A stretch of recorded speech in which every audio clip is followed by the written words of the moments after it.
There has been so much positive feedback with the Borderlands franchise in general, and Borderlands 3 is looking like a very solid entry into the franchise. After so long of waiting, the gameplay of Borderlands 3 looks very solid. It has the feeling that all of the other games had. It has the intense gameplay and very fulfilling co-op modes.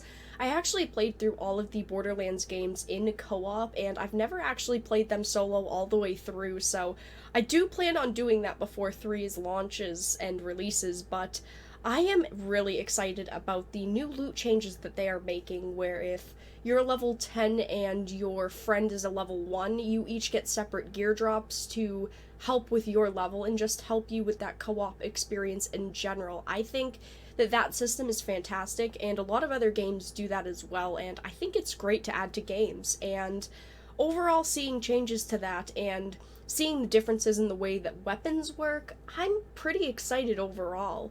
And they've handled everyone's excitement pretty well with releasing the Borderlands Game of the Year Enhanced Edition the same time as they showed off the first, announcement trailers of 3, and they haven't really shown any signs of slowing down or really disappointing people until now.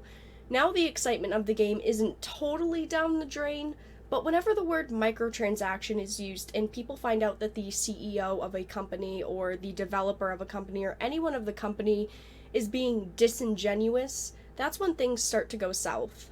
So I am going to read this straight from Game Informer's website because this is what Randy Pitchford has been kind of pitching a fit about.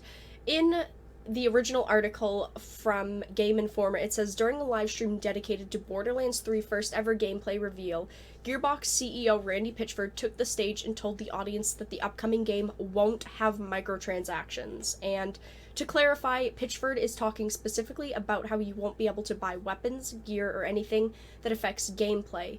Cosmetic items, however, are still purchasable with real money. And after this was actually posted, and the article was posted online on Game Informer's website, Randy Pitchford actually responded to it on Twitter, and he was not happy. He actually thinks that they are misrepresenting what he said and the situation, and his tweet reads, "Come on, guys. Shitty clickbait headline. Literally seconds before I said that, I made it very clear we're going to do more cosmetic stuff like we did in Borderlands 2. You know I was talking about premium currency and loot box kind of stuff, not being in our game. Why would you guys fuck me on this one is beyond me. Thanks a lot." So as you can tell, this really frustrated Randy Pitchford. And it's obvious why. The word microtransactions sits so badly with people in the gaming community now. It even does with me personally. It makes me really worried instantly right off the bat. But it was said that there will be cosmetic items that will be purchasable with real money, and that's a problem, and a problem that can escalate very quickly. So I don't think that cosmetic items that are purchasable with real money are a huge problem, but that still falls under the definition of a microtransaction. Microtransactions are a business model where users can purchase virtual goods with micropayments. So even though they do not affect the gameplay, they are still microtransactions, Randy Pitchford. I understand you don't mean in the way that we're going to nickel and dime players, but it's still a microtransaction. I get that he's just trying to avoid the word and avoid that being what surrounds Borderlands 3, because let's be honest, it is a bad image for a game to have these days, but it still becomes a problem since there are still items that are purchasable with real money. I am a bit worried about this statement because history shows that Borderlands 2 did have a lot of microtransactions. They were not predatory, but they were prominent. That's the way that I explain it. Skins, characters, missions, there was a lot.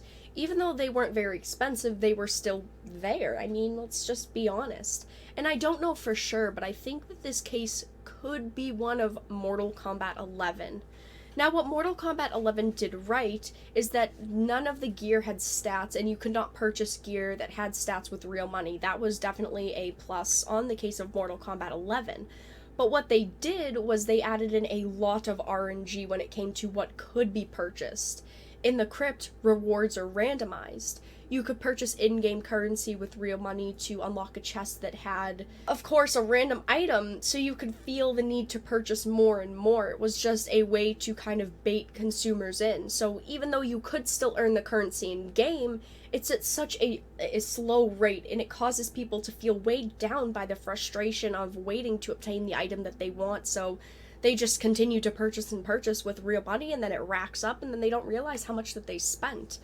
And still, that's not the most predatory system that we've seen. It's just a new trick that we're seeing implemented in more and more games, and I think that it's safe to place a guess that this could be something that we could see in Borderlands 3.